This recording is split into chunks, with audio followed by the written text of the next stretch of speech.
Good evening, Geneva. Mrs. McGinnis is here with some of her friends tonight back to read you a bedtime story. Thank you so much for welcoming me to your homes. I really enjoyed seeing everyone. School is out, yay!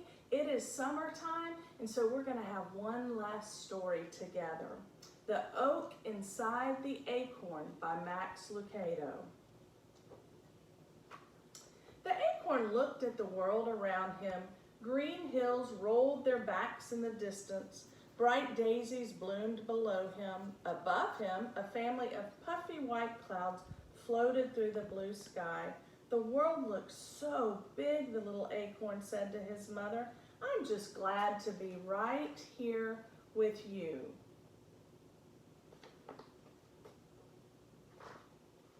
His mother was a tall, beautiful oak tree. I'm glad too, my little acorn. It's good for you to be here with me now, but when your time comes to go into the world, you'll be fine. I'll be afraid. Mother Oak hugged little acorn in her strong branches. Within you is a great oak, little acorn. Just be the tree God made you to be. The thought of letting go and leaving the safety of his mother's branches was scary to little acorn. So he tried not to think about it, but deep down inside, he knew the time was coming. One by one, his brothers and sisters had been letting go and saying goodbye. They had been afraid too, but their mother had assured them with the same words, within you is a great oak. Just be the tree God made you to be. Each time he heard this, little acorn would look at himself and say, an oak in me? He was so small, it was hard for him to believe he could ever be a tree. The time to let go came sooner than little acorn wanted. It started with a bump. He was resting one summer afternoon, thankful for the coolness and the shadow of the leaves. Then, thud, the tree shook. His mother's branches trembled and little acorn began to swing back and forth. A farmer's pickup had accidentally backed into the tree trunk.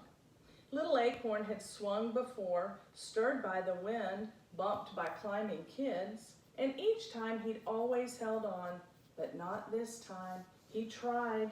He pressed his thin stem into the branch as hard as he could. It didn't work. He was a heavier acorn than he used to be, and his stem began to pull away from the branch. Uh-oh, Mom! It's okay, little acorn, Mother assured him. You can't hang on forever. It's time. You've got to let go. Down he fell, flipping over and over, softly slipping through the leaves until he bounced on something hard. He had landed in the back of the pickup truck. The truck vibrated and began to drive away. It's okay, little acorn, his mother called out. Within you is a great oak. Just be the tree God made you to be. Little acorn barely heard the last few words. The truck was already moving down the road, going somewhere. He just didn't know where.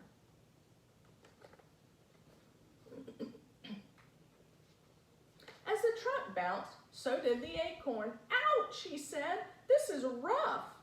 It gets better, he heard a voice say. Rolling over, little acorn looked up at a young tree. Who are you? He asked. I'm a new little orange tree on my way to be planted. What do orange trees do? Asked the acorn. By now the road and the ride was smoother. We grow oranges. Oh, answered the acorn. He didn't know what an orange was, and he was just about to ask when the truck slowed to a stop. Wow, exclaimed the orange tree, who was tall enough to see out of the truck. What is it? Asked the acorn. Trees, orange trees, everywhere. It's an orange grove.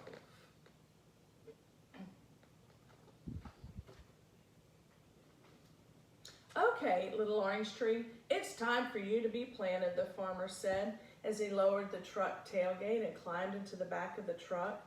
The acorn rolled away just in time to avoid the farmer's big boot.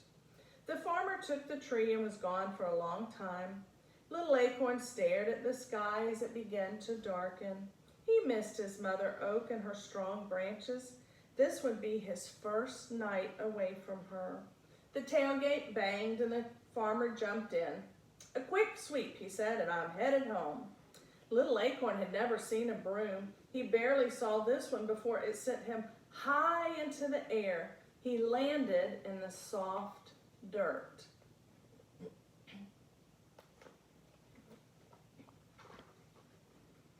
"I wondered what happened to you." It was the orange tree. Little Acorn was happy to hear a familiar voice. "Is this your new home?" "It sure is," Orange Tree said, "and it looks like it's your home too." Little Acorn had one more question. "Orange Tree, what do I do next?" Orange Tree's voice was sleepy. "Just settle in, little friend, and rest. God will make you grow." And so Little Acorn did just that. He rested that night, the next day, the next week, the next month. There in the soft soil surrounded by orange trees, he sank deeper and deeper into the ground and slumbered. He slept a long, long time. When Little Acorn awoke, he didn't know where he was. He stretched upward, and when he did, he kept stretching higher and higher until he popped out of the dark dirt into the sunlight. "Well, look who's awake," announced Orange Tree. Little Acorn looked around and then up. "Hello, Orange Tree. Have I been sleeping long?" "Long enough to become a small tree."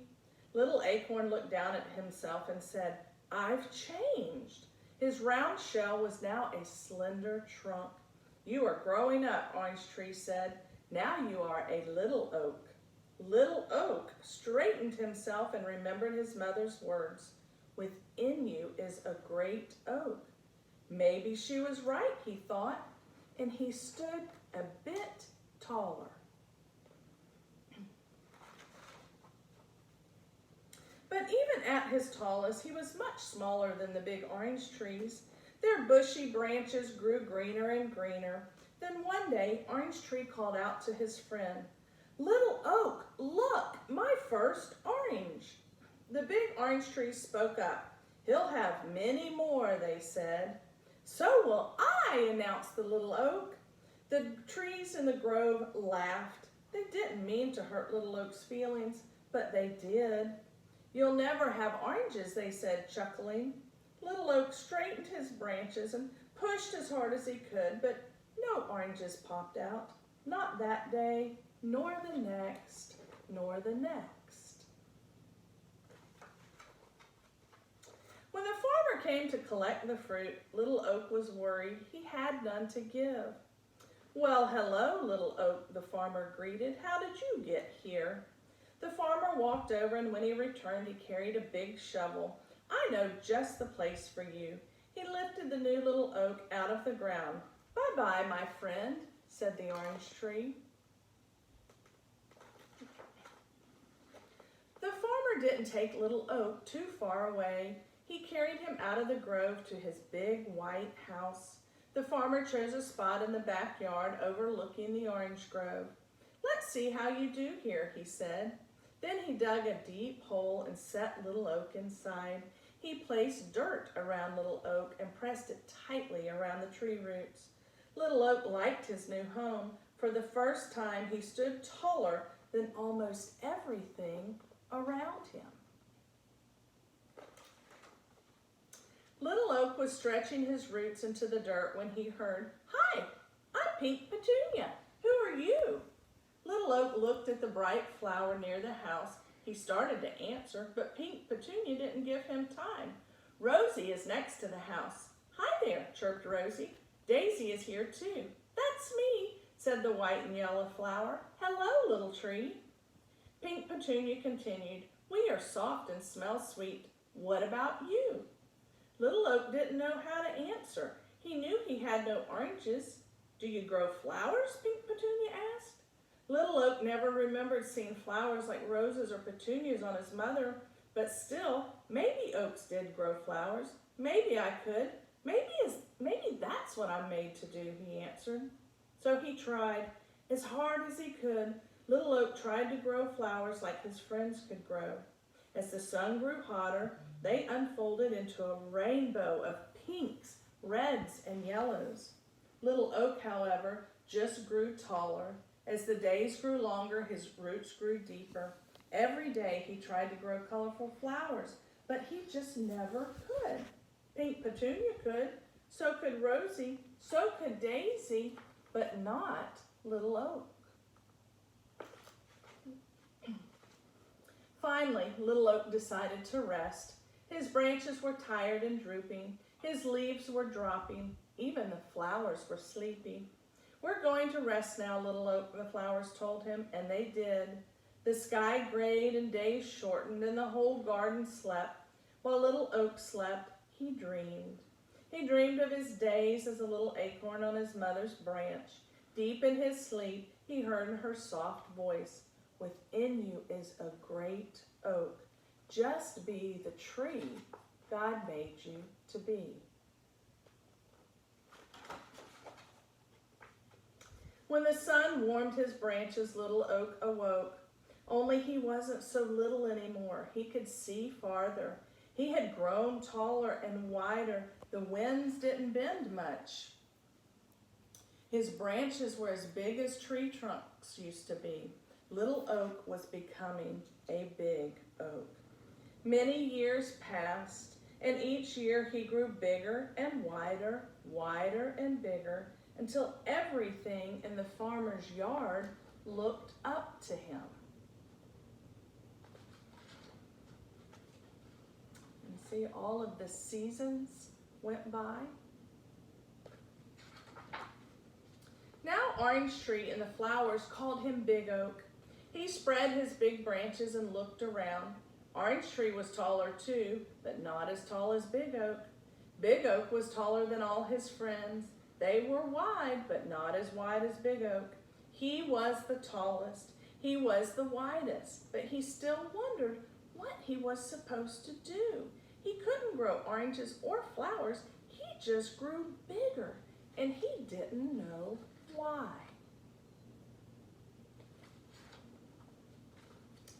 Big Oak was just awakening from a long winter's nap. His leaves had tiny buds when a young farmer brought 2 ropes and tied them to one of his strong branches. Close by, a little girl watched. Rosie Rose was puzzled. "What's it for, Big Oak?" "I don't know," Big Oak answered, but he soon found out. "Can I do it, Daddy? Can I swing?" "Go ahead," urged the man, and the little girl with bright blue eyes and hair the color of Daisy's flowers sat in the swing. Big Oak felt the tug, but barely. He was strong and little girl was small. With her daddy's help, she swung forward, not too far, but farther the next day and farther the next.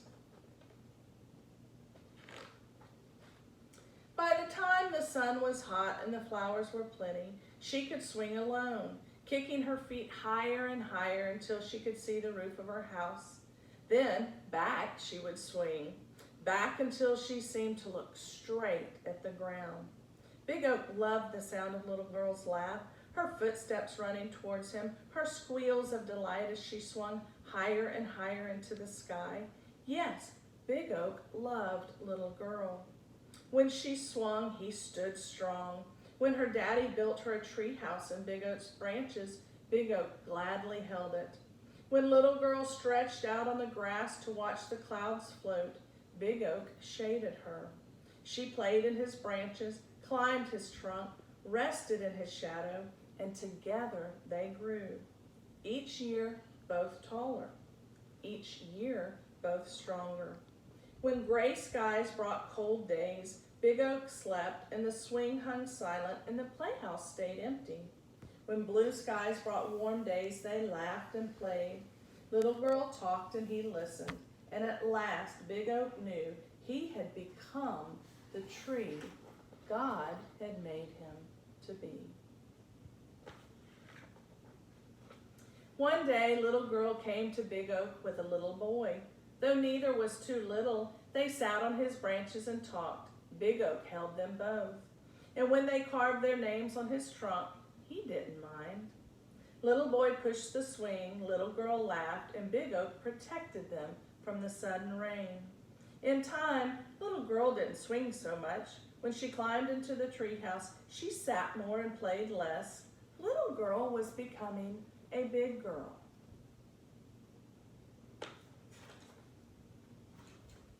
Big girl now stood as tall as Big Oak's lowest branch. One day, Rosie Rose said to Big Oak, "She's growing up, Big Oak. She'll soon leave." Big Oak didn't answer, but he understood. Big Girl spent many blue sky days sitting on the ground, leaning back against Big Oak's trunk and watching the clouds drift by. Big Oak knew Big Girl had a big question on her mind because she said things like, "I don't know what I'm supposed to be," and "It's hard to let go," and "How can I know who I am?"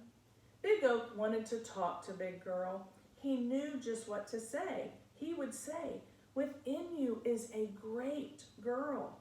Just be the person God made you to be." Orange trees grow oranges, he would say. Flower plants grow flowers, and oaks grow tall enough for swings and strong enough for swinging and big enough to hold little girls until they become big girls. He wanted to, but he couldn't say the words. One day, Big Girl was so sad. The little girl who used to giggle in Big Oak's shade just sat, silent tears flowing down her cheeks. "It's hard to let go," she said. Big Oak was listening, and he had an idea. He looked down at his branch at a little acorn. "I have a special job for you," Big Oak said. The next time the wind blew his branches, Big Oak let his branch shake more than the others. The little acorn popped loose and landed in the big girl's lap. She picked it up and started to toss it away, but stopped. She held the little acorn in her hand and stared at it. She turned and looked up at Big Oak. "Were you ever this small?"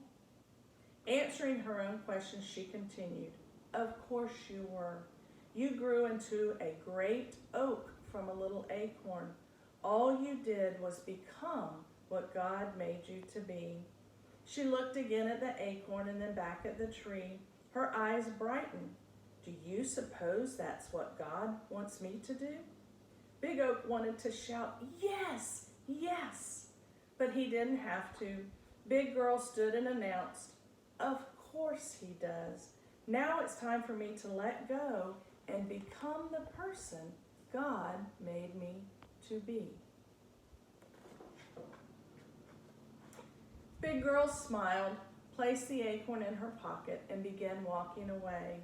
But after a few steps, she stopped and turned. She looked at the swing, the treehouse. She looked at Big Oak. She walked over him and placed a hand on his trunk. Without a word, she said goodbye. Without a word, Big Oak said the same. Boys and girls, I hope you enjoyed our story tonight. There is a great little boy and little girl in each of you. So I want you to strive to be what God has made you to be. And before you go tuck into bed tonight, I want to leave you with one last thing. When I was a little girl, my mother used to always say a blessing over me when she tucked me in at bed at night. I continued the same and shared with my girls each night when I tucked them in. So I'd like to share with you tonight from Numbers chapter 6. May the Lord bless you and keep you. May the Lord make his face to shine upon you and be gracious unto you. May the Lord lift up his countenance upon you and give you peace. Sweet dreams and good night, Geneva.